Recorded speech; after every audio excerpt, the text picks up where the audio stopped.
السلام عليكم، ازيكم حبايبي؟ عاملين ايه؟ لقيتهم عمالين يقولوا حط البيض على العسل الاسود وهتلاقي احلى حاجة. وفعلا عملت زي ما هم قالوا، وبجد طلع احلى بسكوت كلته، وحاجة مختلفة وسهل جدا وجميل وما بياخدش وقت وحلو جدا، وبألف هنا وشفا. ويلا نشوف هنعمل ايه. كوباية عسل اسمر، بيضاية، كيس فانيليا، وهنقول بسم الله الرحمن الرحيم ونقلب الاول العسل والبيض.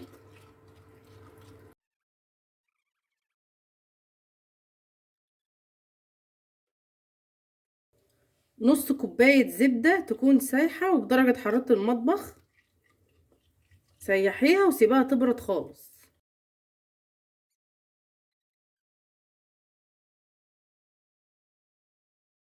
الكمية دي هتحتاج 3 كوبايات ونص دقيق، فانا هضيف كوباية بسم الله الرحمن الرحيم. طبعا لازم ننخل الدقيق. هضيف رشة ملح، معلقة صغيرة بيكنج باودر، وهقلب الاول كوباية الدقيق بسم الله الرحمن الرحيم. لو ما عندكيش زبدة عادي ممكن تستبدليها بزيت او سمنة عادية، الوصفة دي بتنفع بأي مادة دهنية.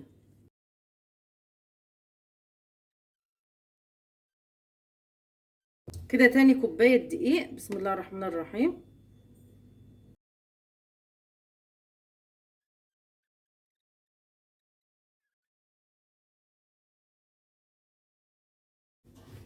هكمل بمعلقة خشب علشان الخليط تقل معايا.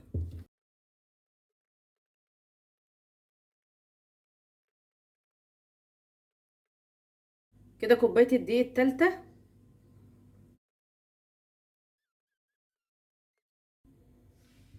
وبعد كده هضيف اخر نص كوباية دقيق.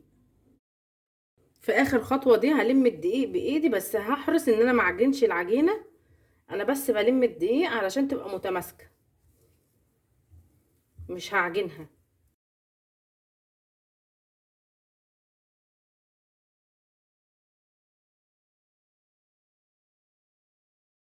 كده العجينة خلاص بقت تمام، مش محتاجة معايا دقيق تاني.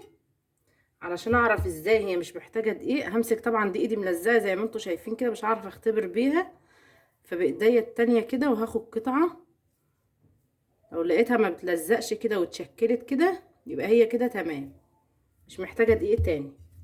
كده هلمها وهشيلها في التلاجة ترتاح نص ساعة، وبعد كده نشكلها مع بعض.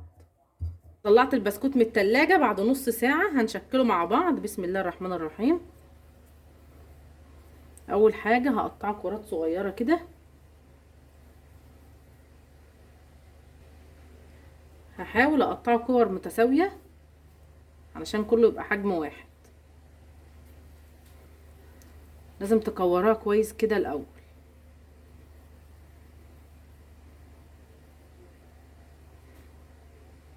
بالشكل ده كده. هخلص بقية الكمية وبعدين ارجع لكم تاني.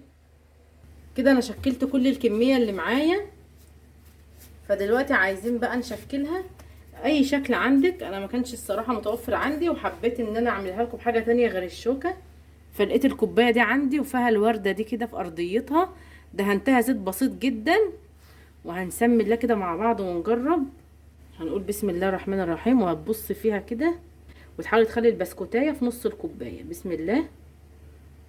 اضغطي عليها ضغطة كده.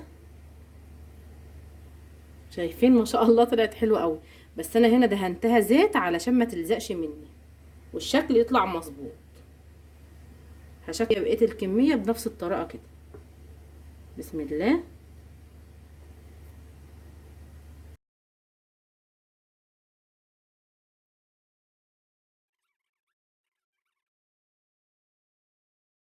كده البسكوت بقى جاهز معايا على التسوية على طول. كنت مسخنة الفرن على درجة حرارة 220. هشوف هياخد وقت قد ايه وبعد كده هقول لكم.